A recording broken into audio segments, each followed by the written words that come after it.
La ilaha illallah Muhammadun Rasulullah alaihi salatullah wa alihi wal ahibba. Assalamualaikum warahmatullahi wabarakatuh. Bismillahirrahmanirrahim. Innalhamdulillah nahmaduhu wa nusalli wa nusallimu ala rasulihil karim, amma ba'du. Halo sahabat mencari media sekalian yang sama-sama mengharap ridha Allah Subhanahu wa taala. Di video kali ini kita masih membahas tentang sholat dan iman dan sholat.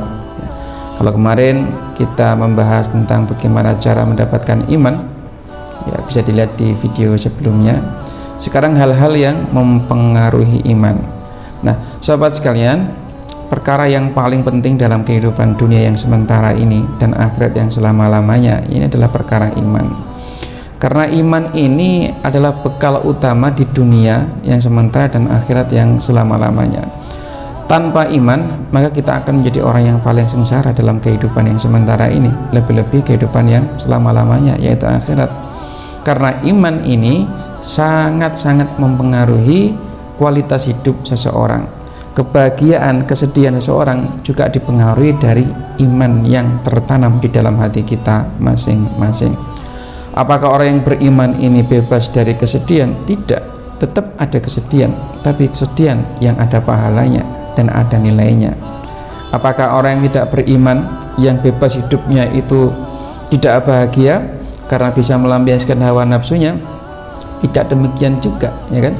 Meskipun mereka bahagia, bisa melaksanakan apa saja yang mereka inginkan, tetapi hakikatnya mereka dalam keadaan yang sedang celaka. Ada kesedihan yang mendalam dalam hatinya, tapi tidak tahu bagaimana cara bangkit dari kesedihan tersebut. Inilah pentingnya kita sebagai orang muslim, bagaimana caranya agar keimanan yang telah Allah hadiahkan ke dalam diri ini semakin hari semakin meningkat. Karena Rasulullah juga pernah menyabdakan kepada para sahabatnya, jaddidu imanakum, ya. Para sahabat bertanya, kaifa nujaddina? Bagaimana kami memperbaikinya ya Rasulullah? Maka Rasulullah mengatakan, aktsiru min qauli la ilaha illallah. Nah, inilah ucapan-ucapan yang bisa memperbaiki iman yang ada dalam diri kita ini. Nah, sahabat sekalian, karena iman ini yang paling penting dalam kehidupan di dunia ini, maka kalau iman ini baik, ucapan akan baik, tingkah laku akan baik, suasana keadaan juga akan baik. Kalau sudah demikian, Allah akan turunkan keberkahannya, rahmatnya, doa kita juga akan mudah diijabah oleh Allah Subhanahu wa taala. Ya. Tapi sebaliknya, kalau iman ini buruk, maka ucapannya juga buruk, ya, perbuatan juga buruk. Kalau sudah buruk, suasana keadaan juga akan jadi buruk. Kalau sudah demikian, Allah akan marah. Kalau sudah marah, Allah akan turunkan azab bencana di mana-mana. Bukannya diri kita yang terkena azab, tapi juga sekitar kita ini akan merasakan efeknya.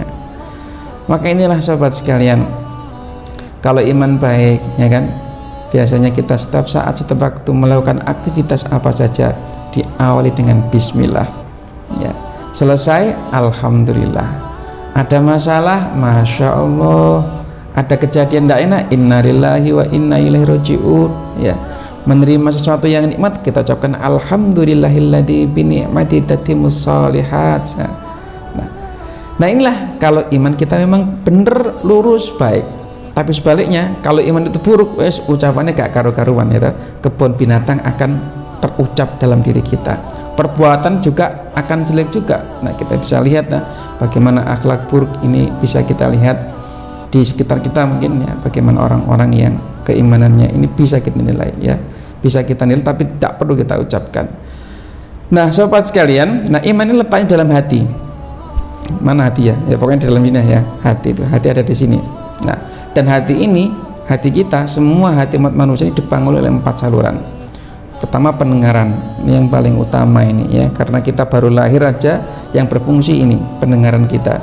Kemudian penglihatan, dari penglihatan kemudian pemikiran, mlebu nang pemikiran, dari pemikiran kemudian ucapan. 4 hal ini, pendengaran, penglihatan, pemikiran, dan ucapan kita.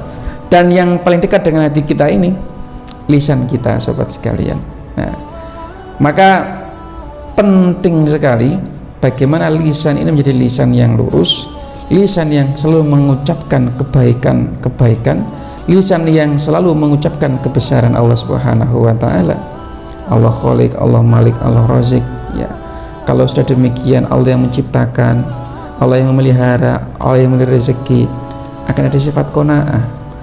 Artinya segala sesuatu yang terjadi atas kehendak Allah Subhanahu wa taala, apa yang datang kepada kita, dan memang itulah bagian kita. Dari ujung rambut sampai ujung kaki, Allah yang memelihara. Nah, kalau demikian insya Allah kita akan qanaah. Ini juga penting lisan kita ini selalu memuji dan mengucapkan kebesaran Allah. Allah Sami, Allah Basir, Allah Alim, Allah Maha mendengar, Allah Maha melihat, Allah Maha mengetahui. Kalau sudah demikian sobat sekalian, kita akan bisa bersifat takwa, akan ada sifat takwa dalam diri kita, karena kita merasa selalu dilihat oleh Allah Subhanahu wa taala, merasa diawasi oleh Allah Subhanahu wa taala. Kita juga merasa bahwa apa saja yang kita lakukan Allah Maha mengetahui, sehingga kita takut untuk berbuat maksiat, takut mengucapkan kalimat-kalimat yang merugikan. Nah, sobat sekalian, maka pendengaran kita, ya, kita usahakan hari-hari ini mendengar kalam-kalam yang baik. Mungkin untuk sementara, ya, bahkan mungkin selamanya. Kita usahakan telinga ini mulai dikurangi untuk mendengarkan yang sia-sia. Kita mulai banyak memperdengarkan hal-hal yang mempunyai nilai pahala. Murotal Quran itu adalah bacaan yang mempunyai nilai yang sangat besar di hadapan Allah Subhanahu wa taala. Mendengarkannya saja itu dapat pahala, apalagi melafalkannya atau melantunkannya. Maka sama-sama mendengar, ya, telinga yang kita gunakan untuk mendengar. Apa bedanya kita mendengarkan Al-Quran dengan mendengarkan mungkin musik, ya? Beda sekali, ya kan? Kalau kita dengarkan musik, ini ulama sampaikan enak memang ke hati, kepikiran itu enak, katanya adem, tapi itu menggaruk, ya, menggores luka di hati. Keimanan kita akan tergerus, bahwa kita akan terbawa suasana yang nggak enak. Nah, itu kalau kita mendengarkan musik. Berarti apakah musik itu haram, Ustaz? Tidak demikian juga. Sebagian ulama memang mengharamkan, tapi sebagian masih membolehkan. Tergantung musiknya itu bagaimana. Nah, tapi yang pasti dan pasti, kalau kita mendengarkan murotal Al-Quran, mendengarkan lantunan ayat-ayat suci Al-Quran dengan telinga kita, otomatis kita sudah mendengarkan kalam-kalam ilahi, menggunakan indera pendengaran yang telah dikaruniakan Allah Subhanahu wa taala. Penglihatan kita ini, bagaimana ini melihat hal-hal yang, ya, yang dihalalkan lah, ya kan? Memang mata ini nggak ada batasannya, ya, apa saja boleh kita lihat. Itu tergantung dari wis pengen dulu apa awake dhewe. Nah, sobat sekalian, pendengaran, penglihatan ini akan mempengaruhi pemikiran. Kalau sudah terfikir dalam otak, maka kemudian akan terucap dengan lisan. Kalau sudah terucap dengan lisan, biasanya ini akan diiringi dengan perbuatan. Inilah pentingnya bagaimana kita ini mendengarkan hal-hal yang disukai Allah Subhanahu wa taala dan Rasulnya. Dunia ini memang enak, sobat sekalian, bener enak sekali, ya. Tetapi perlu kita sadari bahwa keenakannya sebentar saja. Kalau itu tidak diridhoi Allah Subhanahu wa taala, maka bencana yang akan datang dalam kehidupan kita, derita, kesedihan, itu pasti. Nah, maka itulah pentingnya bagaimana kita mengetahui apa saja toh yang diberitakan Allah Subhanahu wa taala, apa saja toh yang disunahkan oleh baginda Rasulullah Shallallahu alaihi wasallam. Ini perlu kita belajar dan belajar lagi, supaya iman dalam hati ini semakin hari semakin baik, semakin meningkat, semakin kuat, bahwasanya kehidupan akhirat pasti dan pasti akan kita datangi, dan di sana ada duka, ada derita, ada juga kebahagiaan yang semuanya abadi, ada awalnya dan tidak ada akhirnya.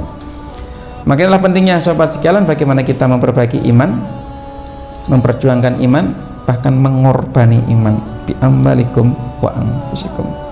Insyaallah jumpa lagi pada video berikutnya. Assalamualaikum warahmatullahi wabarakatuh. La ilaha illallah Muhammadun Rasulullah alaihi صلاة الله وآله والآل